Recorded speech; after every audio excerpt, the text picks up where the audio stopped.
membuang waktu. Waktu selanjutnya saya persilakan kepada Bapak Pendeta Konfirman Girsang untuk mengambil alih. Biarlah begitu Tuhan hari ini boleh ditaburkan dan bermemah bagi kehidupan kita. Amin. Shalom. Silakan Pak Pendeta. Haleluya. Selamat pagi semuanya. Terima kasih untuk sahabat-sahabat, terutama Sister Lydia, Sister Eri, Pak Yonatan, dan semua sahabat. Dan salam kenal, saya Pak Runtukan Girsang dari Christ Center Ministry. Terima kasih untuk undangannya pada pagi hari ini. Dan pagi hari ini izinkan saya untuk menyampaikan sesuatu yang jarang dibahas. Ya, jarang dibahas. Yang hopefully teman-teman kalau nanti surprise mendengarnya, ya mohon dianggap aja sebagai studi banding. Sehingga bisa menjadi komparasi, ya, bahan komparasi. Dan kalau nanti bisa misalnya kurang pas, ya tolong direnungkan kembali, dibaca. Nanti bahannya saya berikan. Ini sebagai studi banding supaya kita memahami yang kebenarannya. Ini apa yang saya pahami, ya. Jadi topik pagi hari ini adalah A New Heaven and a New Earth. Cuma saya heran mengapa terjemahnya dalam bahasa Indonesia menjadi langit, ya. New heaven itu menjadi langit gitu, ya. Tidak berbicara surga, ya. Langit dan bumi, langit baru dan bumi baru. Ya, bersama dengan persekutuan doa Anastasis, ya, jam 5 pagi hari ini. Oke. Sahabat-sahabat sekalian, mari kita melihat. Ya, di sini ada nomor 1 saya beri perjanjian. Jadi perjanjian antara Tuhan dengan manusia umatnya itu disebut relasinya dalam spiritual. Ya, ini yang Tuhan mau. Yang Tuhan mau.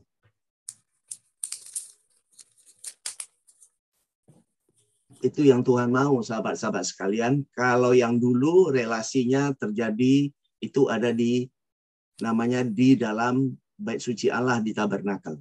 Ya. Nah, di sini kita lihat 2 Korintus 4 ayat 18. Sebab kami tidak memperhatikan yang kelihatan, melainkan yang tak kelihatan. Karena yang kelihatan adalah sementara. Sedangkan yang tak kelihatan adalah kekal. Jadi pada pagi hari ini mari kita fokus kepada hal yang tidak terlihat. Karena hal yang tidak terlihat itulah yang kekal. Nah, makanya di Galatia 5 juga, ya ini semua ayatnya, ayat menjawab ayat, ayat terkait ayat. Jadi Galatia 5 ayat 25. Jikalau kita hidup oleh roh, baiklah hidup kita juga dipimpin oleh roh. Galatia 6 ayat 1 juga berkata, saudara-saudara, kalaupun seorang kedapatan melakukan suatu pelanggaran, maka kamu yang rohani, nah sudah dikatakan, kita sebagai manusia rohani, kamu yang rohani harus memimpin orang itu ke jalan yang benar dalam roh lemah lembut. Ya, sambil menjaga dirimu, supaya kamu juga jangan kena pencobaan. Jadi, dalam ayat-ayat ini sudah jelas kita itu adalah manusia spiritual. Ya, manusia spiritual. Kemudian nomor 2 saya mengajak sebelum kita masuk ke topiknya, mengerti benar banget tentang keselamatan jiwa. 1 Petrus 1 ayat 9 sampai 10 berkata, karena, ayat 9-nya, karena kamu telah mencapai tujuan imanmu, yaitu keselamatan jiwamu.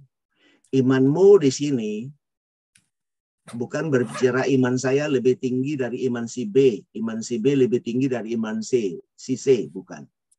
Imanmu di sini berbicara tentang Kristus yang turun ke bumi, Kristus yang mati di kayu salib, Kristus yang telah bangkit, yang menyatu, dan kita percaya kepada Dia sebagai Tuhan dan Juru Selamat. Maka jiwanya selamat. Ya, kita selamat jiwanya. Nah, keselamatan inilah Keselamatan itulah yang diselidiki dan diteliti oleh nabi-nabi yang telah bernubuat tentang kasih karunia yang diuntukkan bagimu. Jadi keselamatan itu ya diuntukkan bagi kita semua, sahabat-sahabat sekalian, ya, bagi umatnya. Nah, saya lanjutkan lagi yang nomor 3. Nah, ini saya mengajak kita semua, kita memahami banget, menghidupi sekali identitas, ya, identitas kita di dalam kehidupan ini, di dalam Tuhan. Dan wujud Tuhan itu bagaimana? Nah, teman-teman sekalian, ini sudah ayat ini mungkin sudah sering kita baca. 2 Korintus 5 ayat 16-17. Nah, di ayat 16 dikatakan, sebab itu kami tidak lagi menilai seorang pun menurut ukuran manusia. Dan jika kami pernah menilai Kristus menurut ukuran manusia, sekarang kami tidak lagi menilainya demikian. Nah, inilah yang dikatakan kita telah menjadi manusia spiritual. Jadi, kita ini telah dilahirkan baru di dalam Kristus menjadi manusia roh. Nah, maka jadi siapa yang ada di dalam Kristus? Nah, ini yang perlu kita pahami, ada realita Kristus itu harus ada dalam kehidupan kita. Jadi kita ini ada di dalam Kristus. Ya, siapa yang ada di dalam Kristus, maka ia ada ciptaan baru. Yang lama sudah berlalu, sesungguhnya yang baru sudah datang. Nah, di 2 Korintus 3 ayat 17 dikatakan, sebab Tuhan adalah roh. Nah, ini nggak bisa disangkal, Allah itu adalah roh, Tuhan itu adalah roh. Dan di mana ada roh Allah, di situ ada kemerdekaan. Jadi, Tuhan adalah roh. Tuhan tidak bisa dibatasi oleh ruang dan waktu. Ya, setuju ya Bapak Ibu ya. Tuhan tidak bisa dibatasi oleh ruang dan waktu. Nah, di ayat 18 dikatakan, kita semua mencerminkan kemuliaan Tuhan dengan muka yang tidak terselubung. Seperti zaman perjanjian lama, Musa terselubung, ini tidak terselubung. Dan karena kemuliaan itu datangnya dari Tuhan yang adalah roh, maka kita diubah. Nah, catat sahabat sekalian, Bapak Ibu Saudaraku, kita diubah menjadi serupa dengan gambarnya. Jadi kita telah serupa menjadi gambarnya. Ya, sesuai dengan permintaan dari Kejadian 1 ayat 26. Dan juga ada ayat lain di perjanjian yang baru. Ya, jadi kita telah serupa dengan gambarnya dalam kemuliaan yang semakin besar. Jadi jangan katakan kita belum segambar dan serupa dengan Tuhan. Sudah di dalam manusia baru kita. Nah, pengertian sekarang. Kita masuk ke dalam pengertian. Heaven and earth. Nah, heaven dia terjemahkan dalam bahasa Indonesianya langit. Ini yang bikin kadang-kadang kita jadi bingung. Ya, banyak orang membaca firman menjadi agak bingung gara-gara disebut langit. Langit, kemudian pikiran kita melihat langit yang ada di atas sana, yang di awan-awan itu. Ya, heaven. Heaven adalah sorga. Ya. Kalau kita bicara heaven atau berbicara sorga, itu artinya kita berbicara tentang Tuhan itu sendiri. Tuhan itu sendiri. Earth. Kalau kita bicara earth atau bumi, itu kita berbicara tentang umatnya. Di mana Adam dibuat dari tanah. Maka disebut umatnya. Maka Pengkhotbah 1 ayat 4 katakan, keturunan yang satu pergi dan keturunan yang satu datang, tetapi bumi tetap ada. Nah, bumi di sini ya banyak orang mengartikan bisa saja itu bumi yang kita pijak, tapi bisa juga di sini menjadi umatnya tetap ada. Karena yang satu pergi, satu ini umatnya tetap ada di bumi ini ya. Umatnya tetap eksis di bumi ini. Tuhan menciptakan langit dan bumi. Nah, kata menciptakan di sini, langit dan bumi, pikiran kita terus kepada langit dan bumi. Padahal pada zaman itu, pada zaman Musa hidup di bumi, Tuhan sedang berbicara membuat perjanjian antara Tuhan dengan umatnya, supaya bagaimana membawa umatnya keluar dari Mesir, ya, keluar dari Mesir, dari perbudakan menuju tanah Kanaan, ya, itu targetnya. Maka di sini Tuhan menciptakan langit dan bumi. God created heaven and earth. Tuhan membuat perjanjian, covenant, relasi antara dirinya, antara Tuhan dengan umatnya. Nah, sebenarnya bahasa rohaninya kita menangkap seperti itu, ya. Tuhan membuat perjanjian antara dirinya dengan umatnya, covenant. Jadi relasi, perjanjian. Nah, maka di sini kita katakan di ayat 5, menantikan janji, yaitu a new heaven and a new earth. Menantikan janji apa? Langit baru, bumi baru. Ya, di 2 Petrus 3 ayat 13. Tetapi sesuai dengan janjinya, ya, ini dikatakan di kitab Yesaya ada janji Tuhan. Maka kita menantikan langit yang baru dan bumi yang baru, di mana terdapat kebenaran. Ya, terdapat kebenaran di dalamnya. Nah, kita menantikan. Kenapa dikatakan kita menantikan? Karena ayat ini, Paulus berbicara di ayat ini, itu sebelum dia meninggal dunia di tahun 67 Masehi. Ya, jadi kitab Petrus 2 Petrus ini ditulis sebelum Paulus meninggal dunia di tahun 67. Nah, baru kita lihat lagi di kitab Wahyu. Wahyu 11 ayat 1 dan 2. Kemudian diberikanlah kepadaku sebatang bulu seperti tongkat, pengukur rupanya, dengan kata-kata yang berikut. Bangunlah dan ukurlah bait suci Allah dan mezbah dan mereka yang beribadah di dalamnya. Nah, ini di bagian dalam. Nah, ingat, bait suci Allah pada waktu itu masih ada, masih eksis, masih berdiri.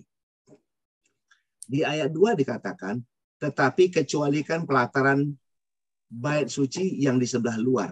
Janganlah engkau mengukurnya, karena ia telah diberikan kepada bangsa-bangsa lain, dan mereka akan menginjak-injak kota suci 42 bulan lamanya. Kenapa pakai kata akan? Karena waktu ayat ini ditulis belum terjadi.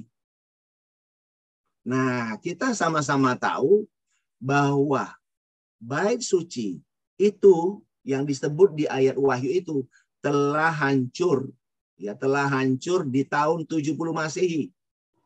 Maka pakai kata akan, belum terjadi waktu itu. Jadi bait suci Allah hancur tahun 70 Masehi. Itulah fakta sejarah. Maka apa? Kitab Wahyu ditulis sebelum tahun 70. Karena pada tahun 70 Masehi, ya, Jenderal Titus menghancurkan, membumi hanguskan kota Yerusalem dan menghancurkan bait suci Allah. Jadi sudah nggak ada bait sucinya, udah hancur. Ya, itu yang perlu kita tangkap. Kenapa dikatakan menunggu janjinya, yaitu langit baru, bumi baru. Jadi belum terjadi waktu itu, belum, mereka tidak mengerti, ya, secara de facto. Padahal secara de jure itu semua sudah terjadi. Nah, maka di sini mari kita melihat a new heaven and a new earth, atau langit baru dan bumi baru. Di sini dikatakan Wahyu 21 ayat 1. Lalu aku melihat langit yang baru dan bumi yang baru. Sebab langit yang pertama dan bumi yang pertama telah berlalu, dan laut pun tidak ada lagi.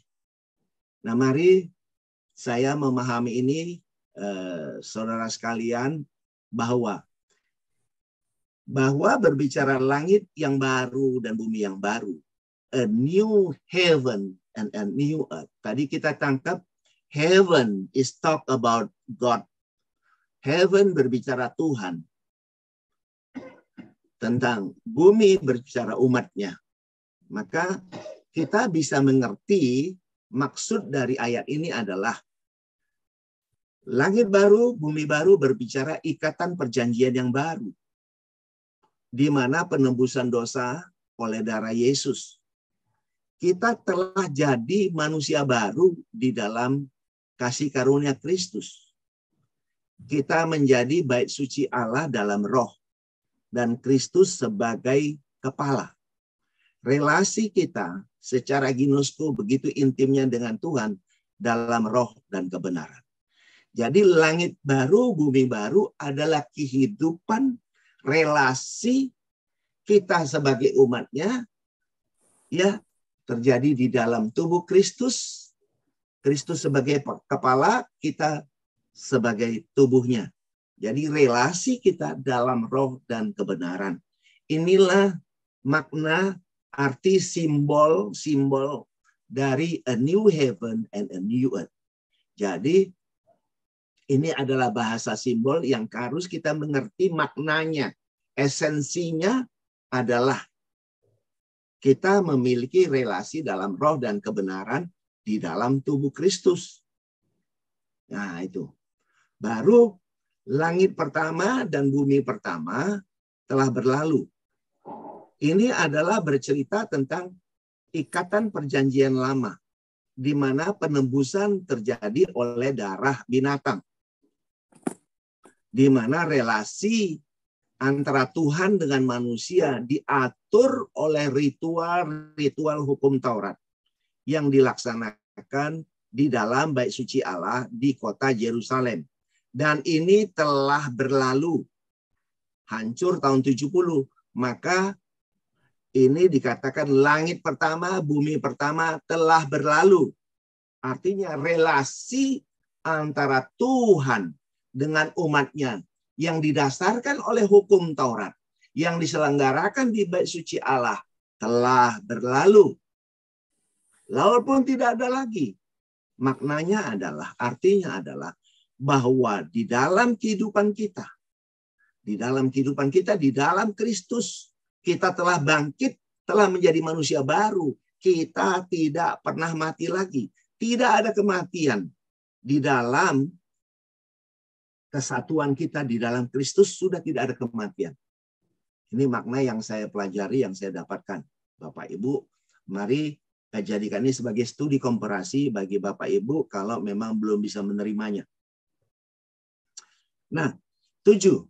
Penggenapan nubuatan tentang langit baru, bumi baru. Nah, ini kita baca nubuatannya di Yesaya 65 ayat 17. Dikatakan, sebab sesungguhnya Aku menciptakan langit yang baru dan bumi yang baru. Hal-hal yang dahulu tidak akan diingat lagi. Dan tidak akan timbul lagi dalam hati. Nah, Bapak Ibu bisa melihat ayat 17a dan b. Ada dua hal yang sangat berbeda, mencolok. Ya. Nah, ini diperkatakan oleh Yesaya 700 tahun sebelum terjadi. Sebelum Yesus turun ke bumi. Jadi dia ingin melihat, ya, katanya aku menciptakan apa? Relasi, ya, relasi antara manusia, antara Tuhan dengan manusia dalam roh dan kebenaran terjadi di dalam tubuh Kristus, dan itu belum terjadi waktu itu, tahun 700 tahun sebelum terjadi. Maka dikatakan apa? Hal-hal yang dahulu tidak akan diingat lagi. Nah ini, hal-hal yang dahulu tidak akan diingat lagi dan tidak akan timbul lagi dalam hati adalah berbicara apa? Hukum Taurat. Hukum Taurat, inilah langit pertama, bumi pertama. Hukum Taurat tidak lagi diingat. Kita hidup bukan berdasarkan hukum Taurat, tapi kita hidup berdasarkan kasih karunia Kristus. Nah, maka dikatakan di Ibrani 10, aku datang untuk menghapus yang pertama, menghapus ini, hukum Taurat, menghapus bait suci Allah untuk menegakkan apa? Ini langit baru, bumi baru. Menegakkan kehidupan relasi dalam roh dan kebenaran di dalam Kristus. Nah, itulah. Maka relasi, ya, relasi kita, ginosko. Ginosko ini kedekatan, keintiman yang sangat intim bagaikan suami istri. Ya, itulah keintiman kita dengan Tuhan. begitu intimnya dalam roh dan kebenaran. Ya, yang terjadi dalam tubuh Kristus, di mana kita sesuai dengan 1 Korintus 6 ayat 17. Tetapi siapa yang mengikatkan dirinya pada Tuhan menjadi satu roh dengan Dia, satu roh dengan Kristus. Jadi kita ini, Bapak Ibu, kita telah menjadi satu roh dengan Kristus. Nah, ini yang perlu kita hidupi. Dan ini yang merah ini adalah relasi yang diatur oleh ritual-ritual hukum Taurat yang terlaksana di bait suci Allah di kota Yerusalem. Inilah yang telah tidak timbul lagi dalam hati, karena bait sucinya sekarang ini sudah nggak ada, sudah tidak ada bait suci itu lagi, sudah hancur, nggak ada lagi. Maka dikatakan inilah ya yang tadi ayatnya, lalu aku melihat langit yang baru dan bumi yang baru. Ya, langit yang pertama, bumi yang pertama telah berlalu, laut pun tidak ada lagi. Jadi itu konteksnya. Maka kesimpulannya Bapak Ibu sekalian, Injil Kristus. Mari kita memahami bahwa Injil Kristus itu adalah kabar baik. Dan mari kita mengerti konteks apa yang dibicarakan tentang langit baru dan bumi baru. Maka waktu kita mengerti semua ini, itu menjadi suatu adalah kabar baik, berita gembira yang membahagiakan kita. Maka Bapak Ibu kalau kenal sama namanya Full Gospel, ya, Businessman Fellowship Internasional, mereka berkatakan salam orang-orang terbahagia di dunia, gitu bahasanya. Jadi kita ini adalah orang terbahagia di dunia, ya, bahwa ya kehidupan di langit baru, bumi baru sebagai suatu fakta dan kepastian dalam dimensi spiritual yang kita alami, kita hidupi sehari-hari. Bukan pengharapan yang masih nanti-nanti.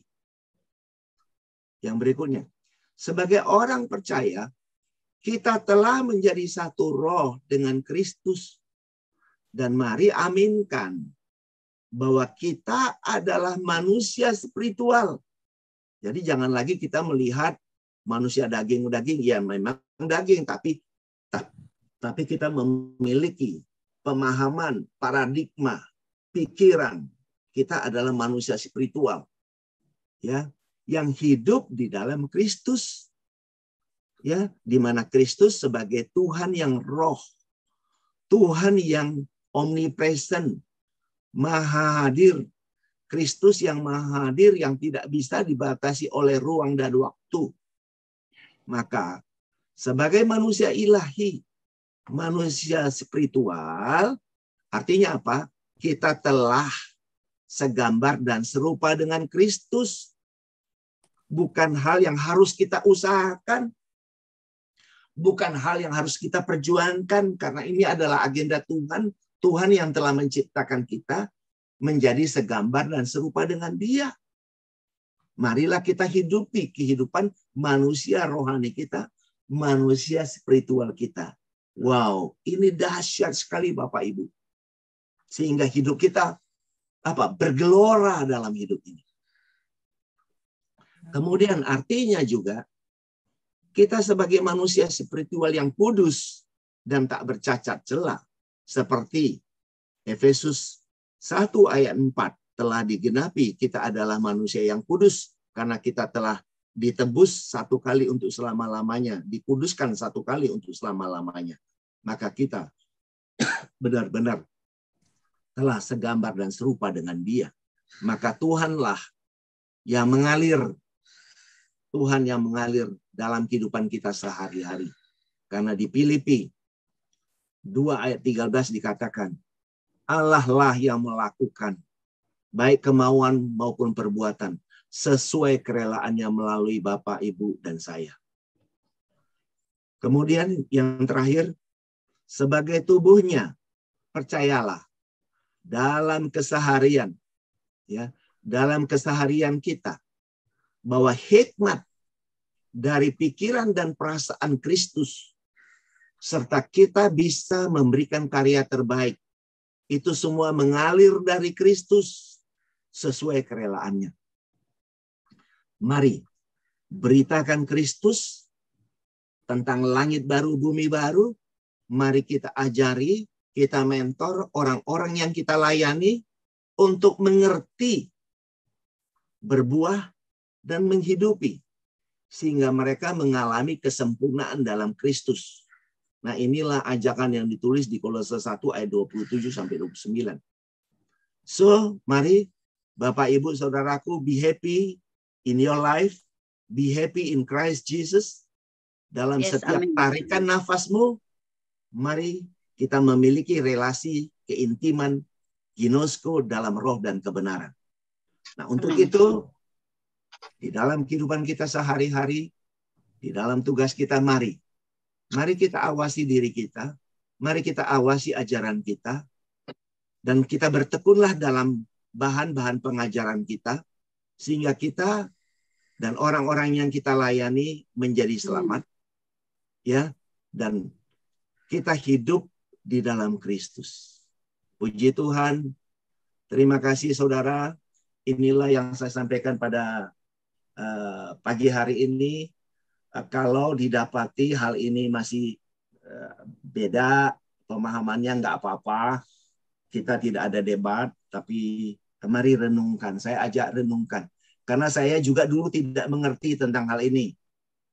Nah, waktu saya mengerti hal ini, maka ini menjadi sesuatu hal yang luar biasa di dalam kehidupan pribadi saya.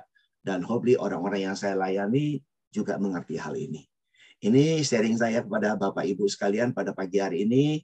Kalau nanti perlu mendalami, kita siap untuk bertemu di kesempatan lain. Terima kasih, terima kasih. Terima kasih. Selamat pagi semuanya. Terima Tuhan. Terima kasih Pak Pendeta Gusang yang sudah memaparkan materinya tentang Kristus ya.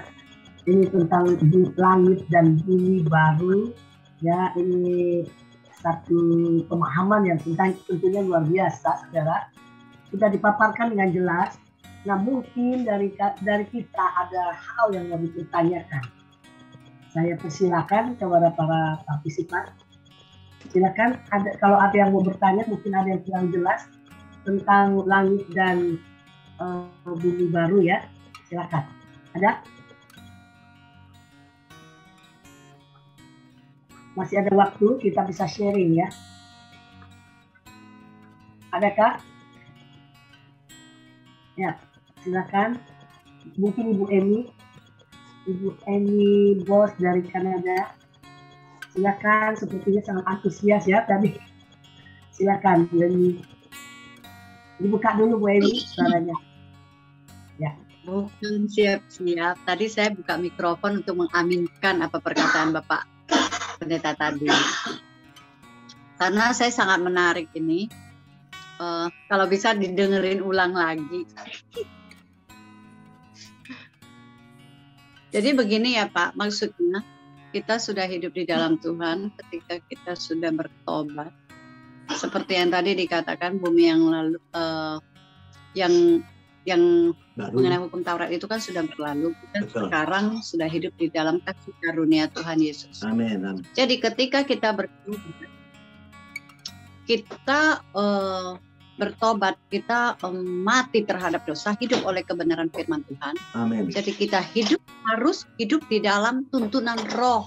Jadi kita harus hidup menyikapi apa perkataan roh. Jadi tidak mempersoalkan lagi perkara-perkara yang sifatnya daging dan logika. Karena kalau kita ikutin segala perbuatan daripada roh itu kan mereka bertentangan ya. Seperti contoh ya, mujizat. Mujizat itu bertentangan dengan logika kan Pak? Ya. Tidak bisa diuraikan begitu loh. Kamu mau bilang nggak bisa, teori dokter mau bilang begini begitu, tapi kenyataannya orangnya sembuh. Contoh ada orang sakit AIDS. Kalau menurut penelitian nggak bisa sembuh, tapi kan kenyataannya dia sembuh. Berarti kan itu perbuatan-perbuatan roh kan?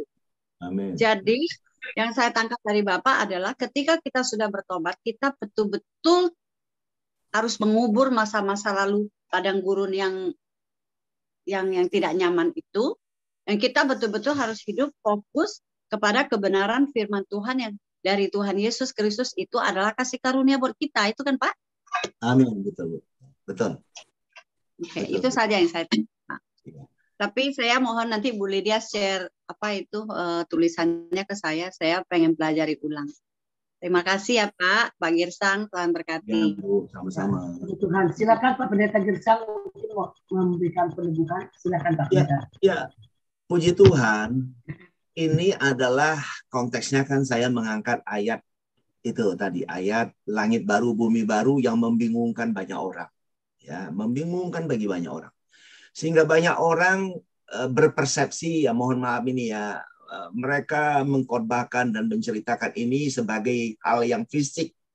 Jadi nanti bumi ini katanya hancur, bumi yang kita injak ini hancur, nanti akan ada yang baru. Nggak tahu di planet mana, di mana itu kita nggak tahu katanya ya. Tidak demikian Bapak Ibu sekalian. Dari apa yang saya pahami, yang saya pelajari, Alkitab berbicara hal rohani. Nah tadi Ibu Emi udah benar itu. Jadi pertobatan itu ya kalau di zaman dulu, di zaman bangsa Yahudi, pertobatan itu sebetulnya jangan dikatakan di Roma 12 ayat 2. Janganlah kamu sama dengan dunia ini. Itu artinya apa? Artinya janganlah kamu hidup di monopoli hidupmu, grogoti, diikat oleh hukum Taurat. Itu sebetulnya. Jangan hidupnya diikat oleh hukum Taurat. Renewing of your mind, pembaharuan budi. Hiduplah dalam Injil Kristus, dalam kasih karunia Kristus. Itulah yang terjadi di zaman itu. Nah, kalau di zaman sekarang, ya bisa saja yang tadi Ibu katakan, kita sudah bertobat, kita sudah meninggalkan hidup lama. Hidup lama ini adalah apa? Hidup yang tidak percaya Tuhan, tidak percaya Kristus. Nah, sekarang kita menghidupi Kristus. Banyak orang hidup dengan filosofi, hidup dengan berbagai ini yang sehingga dia akhirnya terbawa kepada pikiran-pikirannya yang tidak sesuai dengan kebenaran firman. Nah, ini mau di langit baru, bumi baru, inilah kehidupan yang kita alami, hidup yang fokus kepada Kristus, relasi dalam roh dan kebenaran, di mana every time, setiap saat, every moment, setiap saat kita memiliki relasi yang ginosku, yang begitu intim dengan Tuhan, dengan Kristus dalam roh dan kebenaran. Setiap tarikan nafas kita.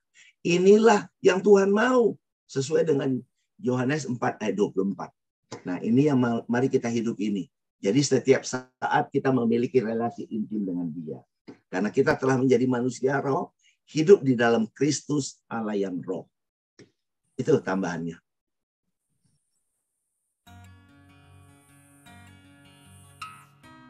Baik, puji Tuhan. Sudah cukup jelas ya Bu Emi. Ya, semua kembali kepada roh Pak ya. Kembali kepada kuasa Roh Kudus ya. Pribadi Allah yang ketiga yang menghidupi kita saat ini. Karena di dalam Kristus ya, Kristus itu yang diubati oleh Roh Kudus. Puji nama Tuhan.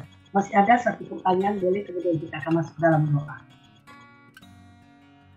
Terima kasih Bu Emi. Ya. Ada dari Ibu Heni Paulus tuh Bu Eri. Baik, Ibu Heni Paulus, silakan Ibu Heni. Ini ada di chat room ya. Menurut Bapak, apa itu bumi baru? Ya, silakan Pak Pendeta Girsang. Apa itu bumi baru? Oh, itu tadi yang saya sudah jelaskan, bumi baru. Jadi gini, kalau kita bilang bumi baru, itu bercerita, ini apa ya? Pertanyaan bumi baru ya. Bumi is talk about umatnya. Nah, baru itu berbicara kita telah dilahirkan baru di dalam Kristus. Nah, inilah bahasa dilahirkan kembali pun tidak dimengerti oleh bapak kita yang disebut Nikodemus. Nikodemus tidak mengerti apa yang disebut lahir baru. Padahal bahasanya dengan Yesus sama bahasanya, bahasa pengantarnya. Tapi tidak mengerti apa itu dilahirkan kembali. Jadi bumi baru bercerita umatnya ya yang telah dilahirkan baru di dalam Dia. Nah, inilah bumi baru, artinya umatnya yang telah dilahirkan di dalam Dia, di dalam Kristus. Inilah umatnya. Maka di Wahyu 21 ayat 3 dikatakan, ya, di ayat 2 dikatakan, ya, kota yang kudus, Yerusalem yang baru, ya, turun dari Allahku dari sorga, yang berhiaskan bagaikan mempelai perempuan untuk suaminya. Dan kemah Allah ada di tengah-tengah umatnya. Jadi yang dikatakan bumi baru itu adalah bercerita tentang apa? Bercerita tentang Yerusalem baru. Bercerita kita sebagai Yerusalem baru. Kita berbicara sebagai bait suci Allah. Kitalah tubuhnya, kita bait sucinya. Nah, inilah yang diceritakan, ya, bumi yang baru ini sebetulnya kita yang dengan langit yang baru memiliki relasi yang baru dalam roh dan kebenaran. Yang dulu diatur oleh hukum Taurat. Kira-kira begitu. Sekarang diatur oleh kasih karunia, relasi dalam roh dan kebenaran. Kita sebagai tubuhnya, Kristus sebagai kepala. Kita gerejanya, Kristus sebagai kepala gereja. Kita jemaatnya, Kristus sebagai kepala jemaat. Demikian, Ibu. Baik, puji Tuhan. Ya, Bu Heni Paulus sudah bisa tangkap ya, Bu? Dan langit bumi baru. Ini ada pertanyaan lagi dari Pak. Iya, sudah. Sudah, puji Tuhan. Baik ya. Langit. Doktrin CCM ya, maksudnya diberi arti rohani, tapi kenyataannya kita masih hidup dalam jasmani, belum 100% rohani. Kita masih proses menuju ke sempurnaan sebagai manusia roh dengan tubuh kemuliaan ketika Yesus datang kedua kali ke dunia ini. Yang mati dalam Kristus dibangkitkan dengan tubuh kemuliaan, dan kita yang masih hidup dengan iman sampai Tuhan Yesus datang, tubuh kita diubahkan menjadi tubuh kemuliaan sama tubuh kebangkitan Kristus, ya. Bagaimana itu Pak Pendeta Kirsiak, bisa ditanggapi Pak? Mari kita memahami ayatnya, ya. Saya buka ayat, ya. Jadi begini, kalau kita mengerti dulu, kita mengerti. Kalau kita mengerti, kita bahagia. Kalau kita nggak mengerti, ya kita nggak bahagia. Jadi intinya adalah mengerti. Ini paling penting. Sebentar ya. Jadi jangan berbicara kita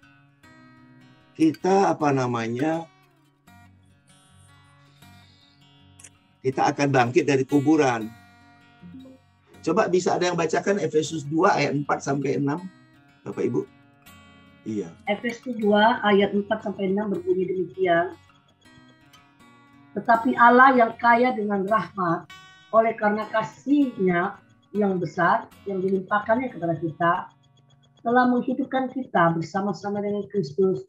Sekalipun kita telah mati oleh kesalahan kita, oleh kasih karunia kamu diselamatkan. Telah menghidupkan kita, ya? Ya. Ia telah menghidupkan kita bersama dengan Kristus. Sekalipun kita telah mati oleh kesalahan kita, oleh kasih karunia kamu diselamatkan. Dan di dalam Kristus Yesus Ia telah membangkitkan kita juga dan memberikan tempat bersama-sama dengan Dia di surga. Jadi Bapak Ibu, mari kita mengerti bahwa Alkitab berbicara hal rohani. Ya, hal rohani ini yang harus kita tangkap dulu, ya Bapak Ibu. Maka di sini dikatakan Efesus 2 ayat 4. Tetapi Allah yang kaya dengan rahmat, oleh karena kasih-Nya yang besar, yang dilimpahkannya kepada kita, telah menghidupkan kita. Jadi menghidupkan ini bukan dari kubur kita menjadi hidup, bukan. Ini artinya berbicara kita mati, artinya tidak memiliki relasi intim dengan Tuhan. Nah, kita dihidupkan artinya kita menjadi hidup, menjadi manusia spiritual yang memiliki relasi dengan Tuhan. Keintiman kita itu kita nyambung, frekuensi kita nyambung dengan Tuhan. Nah, kita telah hidup, ya, telah menghidupkan kita. bersama-sama dengan Kristus sekalipun kita telah mati. Jadi kita telah mati. Jangan kata mati dianggap meninggal dunia. Mati berbeda dengan meninggal. Mati adalah kehilangan kemuliaan Allah. Mati artinya tidak memiliki relasi, keterputusan relasi dengan Tuhan. Nah, inilah Yesus mati di salib untuk apa? Mendamaikan relasi kita dengan Tuhan. Karena Alkitab ini berbicara perjanjian tentang relasi. Relasi antara kita dengan Dia. Kalau kita mengerti, maka hati kita berbunga-bunga, happiness, bahagia.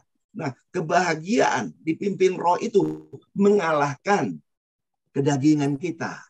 Gitu kira-kira. Jadi, maka di sini dikatakan sekalipun kita telah mati oleh kesalahan kita. Nah, oleh kasih karunia kamu diselamatkan. Dan di dalam Kristus Yesus, Ia telah membangkitkan kita. Jadi telah bangkit dari kematian. Kita telah dibangkitkan dari kematian. Nah, dan kita juga ditempatkan bersama Dia di surga. Jadi kita ini sudah ada di surga bersama Dia di dalam Kristus itu. Kira-kira begitu, Bu. Terima kasih. Puji Tuhan. Baik. Jadi sudah jelas ya bahwa kematian yang dimaksudkan oleh Pak Pendeta Gibson itu adalah kematian rohani ya. Dan kebangkitan itu adalah yang di dalam Kristus yang kita dapat di dalam kuasa Roh Kudus. Seperti dilahirkan kembali, lahir baru seperti itu ya Pak Pendeta. Baik, ya. Ada lagi? Silakan. Elinda ada? Ya, Elinda, silakan Elinda. Pagi ya Pak. Saya tanya sedikit Pak. Tadi Bapak kan berbicara tentang frekuensi ya Pak. Ya. Kalau kita hidup di dalam roh, di alam roh gitu, kita kan berperang Pak. Kita bisa memanifestkan di alam roh itu peperangan supaya kita menang terlebih dahulu. Dan kemudian di alam nyata itu baru kita mengalaminya. Tapi kalau kita belum berhasil untuk melakukan peperangan dan memenangkan peperangan itu di alam roh, apakah kalau keberhasilan maksudnya di alam nyata itu ternyata kita menang, itu bagaimana Pak?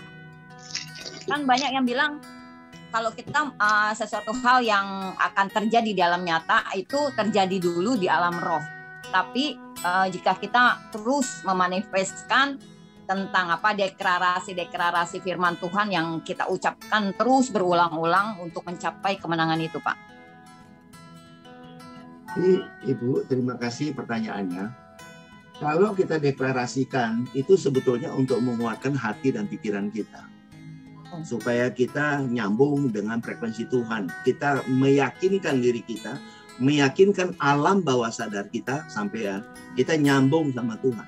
Tapi ingat, coba Ibu baca, Bu Eri tolong dibacakan 1 Korintus 15 ayat 26. 1 Korintus 15 ayat 26. 15 ayat 26. Baik. Musuh yang terakhir yang dibinasakan ialah maut. 1 Korintus 15 ayat 26. Musuh yang terakhir yang dibinasakan ialah maut. Nah, ayat 55 tolong bacakan juga sama 56. 55 sampai 56 berbunyi demikian. Hai maut, di manakah kemenanganmu? Hai maut, di manakah sengatmu? Sengat maut ialah dosa dan kuasa dosa ialah hukum Taurat. Jadi dalam kehidupan kita, jadi maut saja sudah dikalahkan oleh Yesus. Bukan kita ya, bukan kita yang hebat nih. Kita ini nggak hebat. Kita hidup di dalam Kristus. Jadi bukan atas kekuatan kita. Jadi saya dalam pengajaran saya tidak mengajarkan itu kekuatan kita. Saya tidak pernah mengajarkan atas kekuatan kita. Kita ada di dalam Kristus. Jadi kalau saya yang hidup, coba Bu bacakan Bu Galatia 2 ayat 19-20. Galatia 2 ayat 19 dan 20. Ya. Sebab aku telah mati oleh hukum Taurat untuk hukum Taurat, supaya aku hidup untuk Allah. Aku telah disalibkan dengan Kristus. Namun aku hidup, tetapi bukan aku sendiri yang hidup, melainkan Kristus yang hidup di dalam aku, dan hidupku yang kuhidupi sekarang di dalam daging adalah hidup oleh iman dalam Anak Allah yang telah mengasihi aku dan menyerahkan dirinya untuk aku. Ya, jadi sebagai tambahan tadi kan sudah diceritakan bahwa musuh yang terakhir sudah dikalahkan, yaitu maut. Maut itu sumbernya apa? Ya, sumber dari maut itu dijelaskan adalah dosa. Dosa itu sumbernya apa? Hukum Taurat. Hukum Taurat sudah tidak berlaku di dalam kehidupan kita. Artinya sudah digenapkan oleh Kristus. Kita disodorkan, diberikan kasih karunia. Maka hidupilah kasih karunia. Dan kita ini telah mati. Jadi kalau kita yang hidup, maka hidup kita akan mentok sana, mentok sini. Ini dari pengalaman pribadi saya juga. Mari hidupi Kristus yang hidup dalam saudara dan saya. Maka tidak ada iblis apapun, tidak ada kuasa apapun yang ada. Saya ini dulu pengalaman saya dalam pelayanan bersama istri. Itu pengalaman pelayanan mujizat. Kesembuhan. Ngusir setan. Itu ini. Tapi sekarang bukan itu fokus pelayanan saya yang ngusir setan. Fokus pelayanan saya adalah bagaimana orang bisa mengerti dan menghidupi hidup di dalam Kristus. Di langit baru, bumi baru. Menghidupi itu. Waktu kita hidup di situ, tidak ada kuasa apapun di dunia ini yang mampu merongrong kehidupan kita. Orang yang kita layani pun tidak akan diganggu oleh apapun. Kenapa? Karena frekuensinya adalah nyambung dengan frekuensi Tuhan. Tidak ada frekuensi yang lain di situ. Demikian tambahan dari saya. Baik, puji Tuhan. Sedikit, Bu Eri ada sedikit pertanyaan. Silakan Pak Pendeta Rudi. Dan saya ingin tanya aja, kita kan masih dalam dunia dan sesuai ada musuh kita, sesuai Efesus 6. Kita harus perjuangan kita bukan melawan darah dan daging, berarti kita punya musuh dan kita harus mengambil perlengkapan Allah. Jadi kita karena di Efesus 6 dikatakan bahwa perjuangan kita bukan melawan darah dan daging, tapi melawan pemerintah, melawan penguasa, melawan penghulu dunia yang gelap, melawan roh-roh jahat di udara. Jadi hidup kita ini kan masih dalam peperangan dengan roh jahat. Jadi kalau kita di sini harus mengambil perlengkapan Allah. Jadi kita harus berperang lagi selama hidup ini sesuai firman ini. Itu satu. Kedua, bahwa kita tahu bahwa kedatangan Tuhan Yesus kedua kali akan menghidupkan orang yang mati, menyongsong dia di angkasa. Ya, kedua, dan orang yang hidup akan dirubah untuk bersama-sama dia di sorga. Nah, ini mohon penjelasan. Terima kasih. Terima kasih Pak Rudi, Pak Peter. Ini pertanyaan yang sangat baik. Nah, kayaknya waktunya nggak cukup kalau untuk jawab ini semua ya Pak ya, karena ini butuh waktu penjelasan yang komprehensif. Nah ya, nanti kita harus cari waktu Pak Rudi Pitoy, kita ngopi bersama atau kita membuat bertemu di kantornya Pak Wilson pribadi, kita bisa bicara dari pagi sampai sore tentang hal ini. Tapi singkat cerita begini, kita ini saran aja ya, ini apa yang saya lakukan ya Pak ya. Ini apa yang saya lakukan. Saya nggak cerita apa yang dilakukan orang lain. Yang saya lakukan adalah mengerti konteks ayat-ayat itu sesuai dengan konteksnya. Nah, jadi zaman itu, ini di semua ayat yang Bapak sebutkan tadi itu adalah di masa zaman transisi, di mana sebelum akhir zaman terjadi, sebelum keruntuhan bait suci Allah terjadi. Maka di situ, waktu itu, baik orang Yahudi, yang itu ahli Taurat, orang Farisi, para imam, itu adalah musuh bebuyutan. Mereka lah yang menyesatkan. Mereka-mereka inilah yang disebut di Wahyu 20, Bu, baca Bu. Wahyu 20 ayat 9 sampai 11. Inilah yang disebut menyesatkan, itu yang disebut tadi roh-roh apa ini sebenarnya menceritakan mereka inilah musuh bebuyutan. Ya, Wahyu 20 ayat 10. Dan iblis yang menyesatkan mereka dilemparkan ke dalam lautan api dan belerang, yaitu tempat binatang dan nabi palsu itu, dan mereka disiksa siang malam sampai selama-lamanya. Nah, terus ayat 11-nya. Lalu aku melihat suatu takhta putih yang besar dan Dia yang duduk di atasnya, dari hadapannya lenyaplah bumi dan langit dan tidak ditemukan lagi tempat. Nah, Bapak dan teman-teman sekalian, mari memahami kitab Wahyu bukan literal, tapi ini bahasa-bahasa simbol, bahasa-bahasa yang perlu dimaknai dengan ayat. Jadi di sini bercerita iblis itu bukan makhluk iblis yang dicampakkan ke dalam api. Itu berbicara para imam, ahli Taurat, orang Farisi yang pada waktu itu di tahun 70 Masehi, mereka jutaan jumlahnya, orang Yahudi yang menolak Yesus sebagai antikris. Mereka telah dicampakkan ke dalam api belerang. Mereka dicampakkan ke dalam Gehenna, neraka. Mereka dibakar selama lebih kurang 6 bulan lamanya di lembah Hinon, di neraka Gehenna, di lembah Hinon, di selatan kota Yerusalem. Jadi mereka sudah mengalami itu. Jadi mereka betul-betul sebagai iblis yang menyesatkan orang-orang percaya pada zaman itu. Nah, itu ceritanya ke sana.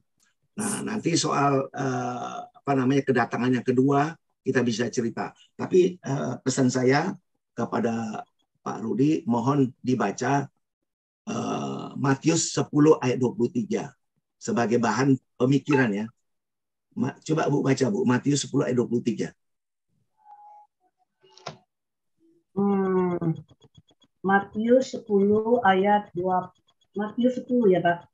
Ya, ayat 23. Matius 10 ayat 23. Baik.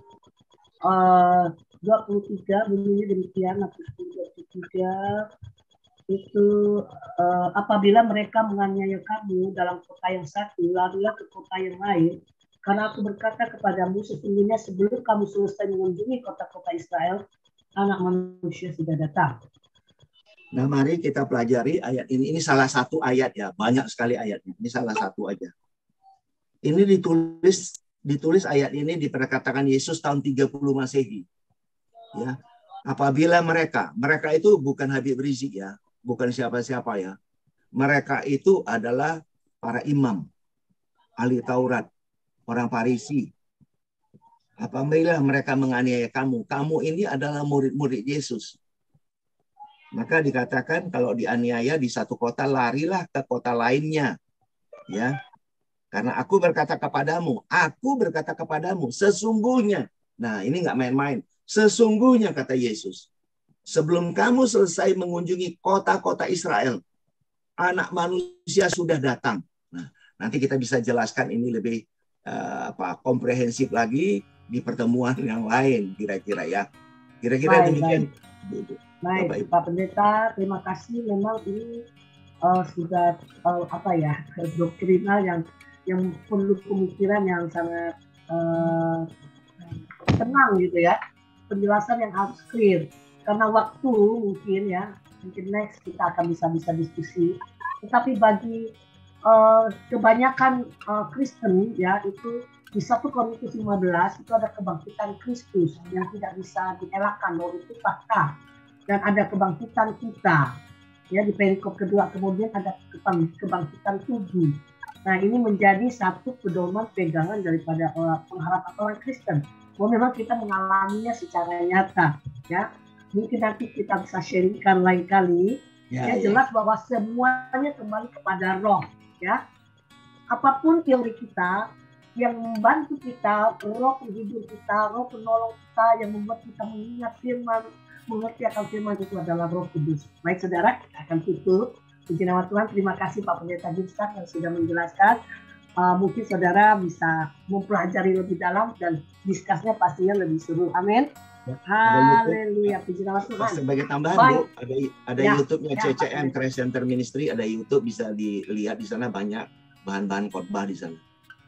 YouTube Ya, ya. Center Ministry. Ya baik. Ini ada Pak Pendeta Herman Mandang dari Manado juga minta nomor WA-nya Pak Pendeta Desa. Ya, silakan nanti kami akan info. Baik, puji nama Tuhan. Waktu kita sudah selesai.